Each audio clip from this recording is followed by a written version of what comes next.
Now at 5, an opportunity for you to give online input on the Highway 69 project, plus the funding that'll help support a research project by Joplin High School seniors. And President Biden announces a sweeping new immigration policy aimed at reducing illegal border crossings. I'm Natalie Brand at the White House with why it's already facing pushback. The 4 states' most watched news starts now. people who want to express opinions concerning a US 69 study in Crawford County should submit them soon. This is KOIM News at 5. I'm Dow Quick. KDOT reminds the public they have just under 2 weeks to participate in an online study survey on the topic. The project is a corridor study to evaluate the current and future needs of the highway. KDOT has also conducted some public hearings like this one to submit and discuss the highway proposal. The department is asking residents what they see as an issue or non-issue. You can participate in that online survey until June 17th. Just go to KOIMnewsnow.com. No specific dates have been announced for study completion. A check presentation supports Joplin High School's science research program focusing on water quality. Missouri American Water gave $5,000 to that student-led research. And they have to basically come up with an independent research project. I don't allow teams because a lot of the competitions we go to don't allow teamwork. So they each are doing their own separate project. And as they complete these projects, they're learning how to write scientifically, how to present, how to have a conversation about a project with a judge. The presentation was part of the company's Keep Communities Flowing grant program, focusing on 3 pillars of giving: water, people, and communities. Let's check in with Chief Meteorologist Doug Heddy. Well, it definitely turned out to be a warm one for us today. Temperatures shot all the way up into the mid-80s for afternoon highs, and that's where we're sitting right now. 84 in Nevada, 83 in Neosho, 87 in Grove. Parsons is sitting at 83 degrees. Check out the severe thunderstorm watches out to our west. Thunderstorms are going to start to get going as we go through the evening hours and then start to press toward us as we go through the night. Not a whole bunch right now. We do have just clouds out there, but you can see the showers and thunderstorms are really getting going from Salina south toward Wichita, and those will start to work into our region late this evening. Next couple hours, pretty good. You can start to see some scattered thunderstorms popping up after 7, 8 p.m. and then increasing late this evening into the overnight hours. Some of these are going to be strong, possibly severe, so of course we're going to be looking at that as they push through during the overnight hours for us tonight. We'll have more details on this here in just a bit. See you soon. President Biden announced new steps today to restrict asylum processing along the U.S. border with Mexico. It's the administration's most aggressive move yet to curb illegal crossings. Skylar Henry reports. Surrounded by mayors from border towns, President Biden unveiled a new executive action today to control the number of migrants crossing into the U.S. They know the border is not a political issue to be weaponized. The responsibility we have to share to do something about it. The president's directive will allow U.S. immigration officials to deport migrants without processing their asylum claims when the number of illegal border crossings surpasses 2,500 a day, which means it would be activated immediately. In May, Border Patrol recorded an average of 3,800 crossings daily. These administrative actions are not going to solve the situation at the border. They will make a big difference. They will bring a lot of order to the border. With the presidential election just months away, Republican senators question Biden's motives. Why did you wait until now if you were serious about doing it? The simple answer is he's not serious. But Biden says it's the Republicans who are playing politics by repeatedly tanking a bipartisan border security measure under pressure from former President Donald Trump. He told the Republicans, it has been published widely by many of you, that he didn't want to fix the issue. He wanted to use it to attack me. The Trump campaign released a statement saying if Joe Biden truly wanted to shut down the border, he could do so with a swipe of the same pen, but he never will. The ACLU says it intends to challenge the new executive action in court. Skylar Henry, CBS News, Washington. Unaccompanied children will be exempt from the action, which goes into effect after midnight. Attorneys gave opening statements today in the criminal trial of Hunter Biden. The president's son is charged with 3 felonies relating to purchase of a gun, which he was talked about in his memoir, saying that he was addicted to crack at the time. Prosecutors described Hunter Biden as a drug-addicted person who lied on the federal form in order to buy that gun in 2018. His defense lawyer told jurors Hunter Biden did not think of himself as someone with a drug problem at the time of the gun purchase. He added Hunter never loaded it, used it, or took it out of the lockbox. Attorney General Merrick Garland today appeared before the House Judiciary Committee for an oversight hearing where he's pushing back against a contempt of Congress resolution. He describes the action as unfounded and serving no legitimate purpose. Garland accused Republicans of spreading conspiracy theories by suggesting the Justice Department was involved in former President Trump's conviction by a New York jury. A new study looks at a link between a child's weight and depression. That's coming up. Plus, an innovative way to help young asthma patients be at ease with their inhalers. Those stories next in Health Watch. Topping today's Health Watch, a new study finds people of color were disproportionately dropped from Medicaid. Researchers from Oregon Health and Science University found Black and Hispanic people were twice as likely as white people to lose coverage because of process-related issues like paperwork. They're calling for improvements in the processes to reduce disparities. Research presented at the Endocrine Society's annual meeting shows some women who experience menopause before age 40 have a 2 times greater risk for breast cancer. Their risk increased almost 4-fold for ovarian cancer. Doctors at the University of Utah Health also found relatives of those women had increased cases of breast, colon, and prostate cancers. Authors of a new study in JAMA Pediatrics suggest doctors monitor children who are overweight or obese for increased depression problems. Researchers found an association between adolescent weight gain and lower cognitive performance and mental health. Higher body mass index was also associated with more depression over time. It can be one of the scariest moments for a parent when a child has an asthma attack and struggles for air. Ian Lee reports on one man who's helping kids breathe easier. Martha loves to play, especially ping pong with her dad. But a severe asthma attack nearly killed the 6-year-old from England. It was a massive shock. It was a bit like an out-of-body kind of experience. She was in a coma for a week. Martha recovered, and now her daily routine starts with 5 big breaths. Martha uses her inhaler twice a day, but initially refused to use it until a family friend, Will Hogg, gave it a funky makeover. I was only going to make one, but I saw that 1 in 5 children have asthma, and I thought, okay, there's such an opportunity to help more people. When I had the old one, I didn't really want to take it, so it felt really boring to me.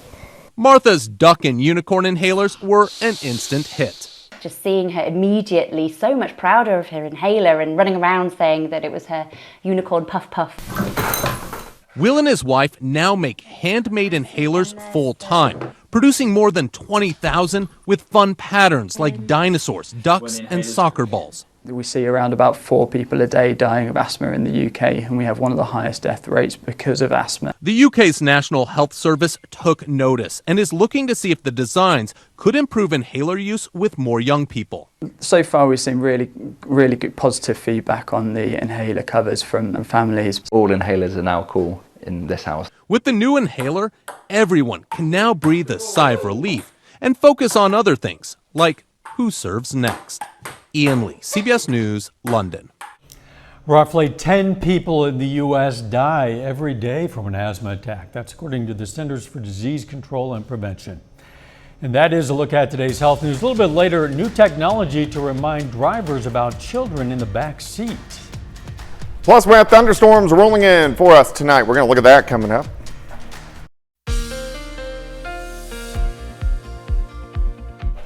Well, it turned out to be a warm one for us today. We had a few scattered thunderstorms late last night into the morning hours, but most of today has been fine. But we do have at least a low severe threat tonight. It's a level 2 out of 5, mainly from Joplin, Pittsburgh, points west. So the higher chance for strong to severe thunderstorms will occur on the Kansas and also the Missouri side. So timing, kind of 8 p.m.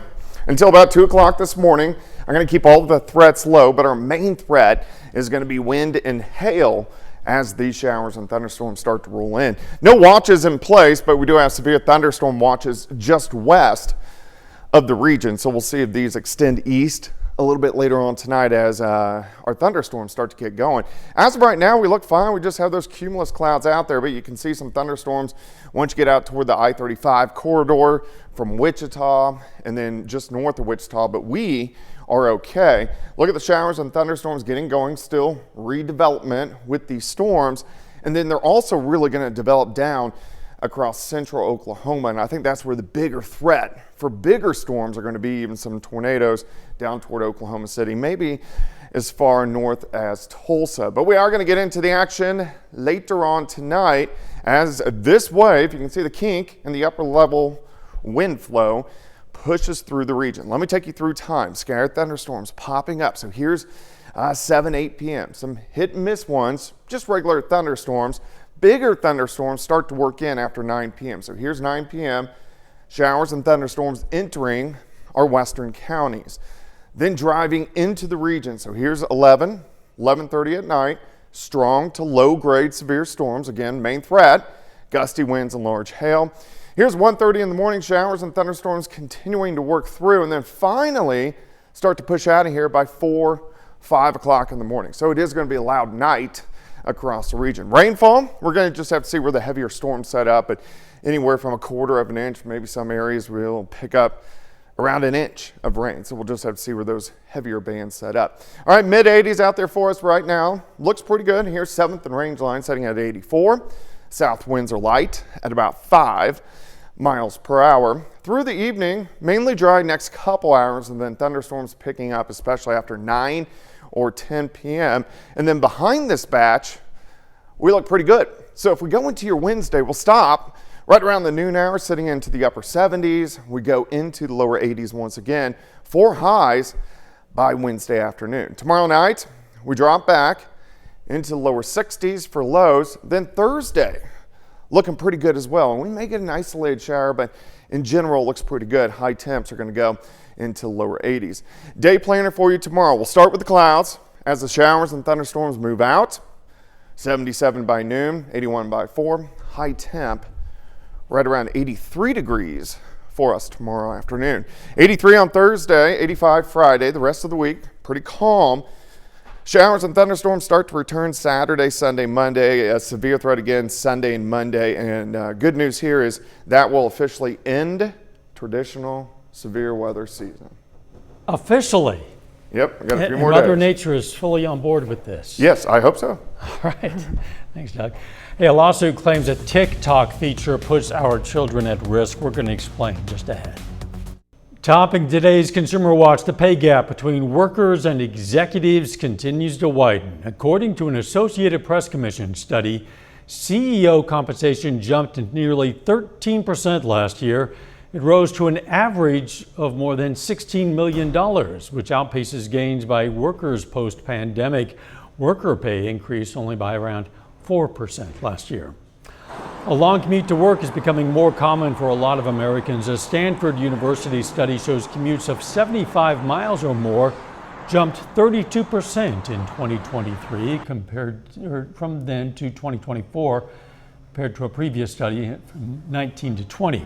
Economists point to rising housing costs and more people only having to work at the office a couple of times a week as key factors for those longer commutes. A new warning about the danger of leaving kids in the back seat of a car during hot weather. Automakers are working on new detection technology after facing accusations that existing safety devices are not good enough to prevent tragedy. National consumer correspondent Asher Qureshi spoke to one family who lost a child that way. On a June morning 3 years ago, as the temperature climbed in Louisiana, Thomas Sestia sat in a car seat in the back of his dad's truck. Tyler Sestia didn't realize he had forgotten his son parked outside his office for 6 hours. I ran out to the car to see. I couldn't touch him. I didn't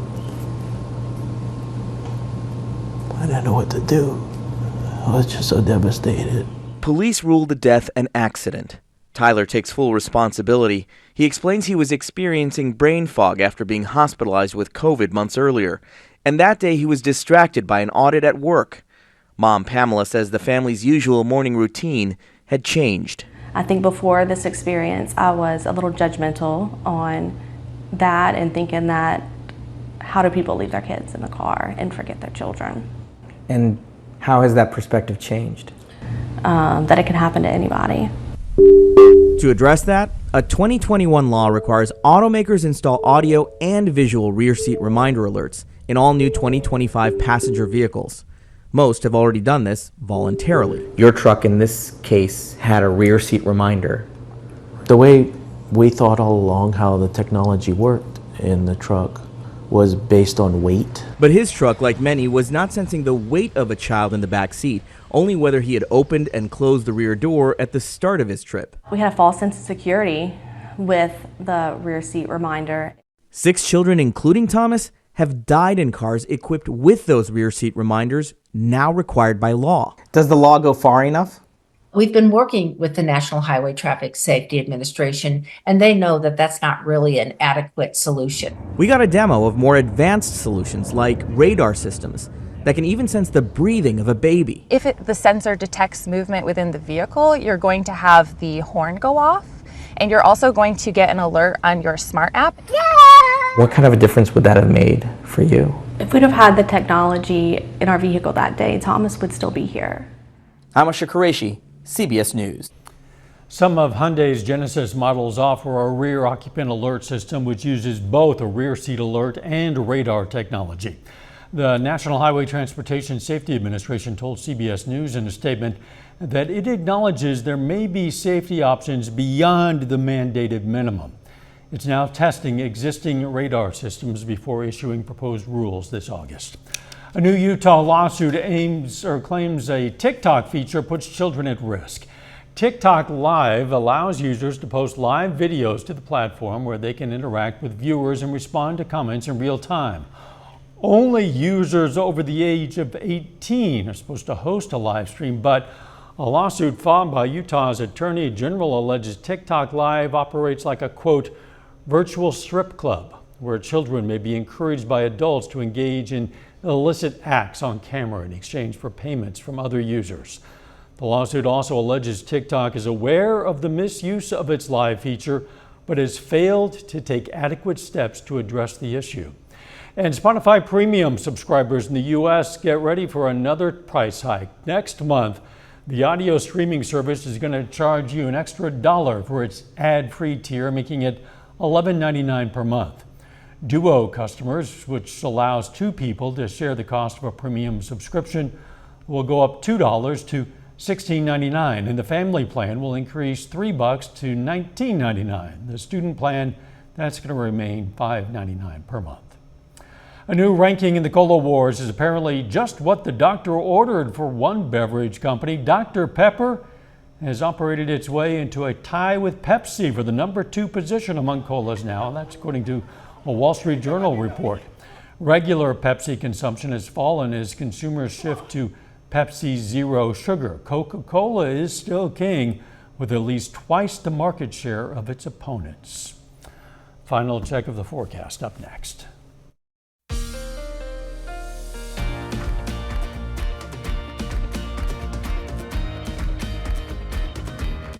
Up next on the CBS Evening News, how a miscarriage became worse for one Texas couple due to that state's near total abortion ban. Then on KOAM News at 6, we look at the possible tax incentive for the big proposed development project in Joplin, and several local softball players are named to the Kansas All-State team. Stay with us for the CBS Evening News and then KOAM News at 6. We're going to get a chance to dry out a bit in the days ahead. Yeah, after showers and thunderstorms for us tonight, we dry out tomorrow, Thursday and Friday. We look pretty good, and then thunderstorms back in as we head into the weekend, into early next week. Quite a bit cooler next week. Look at our highs, mid to upper 70s. Looks pretty pleasant. Thanks for joining us. The CBS Evening News is next, and of course, we're going to be right back here for KOAM News at 6. We'll see you then. Let's make it a great evening.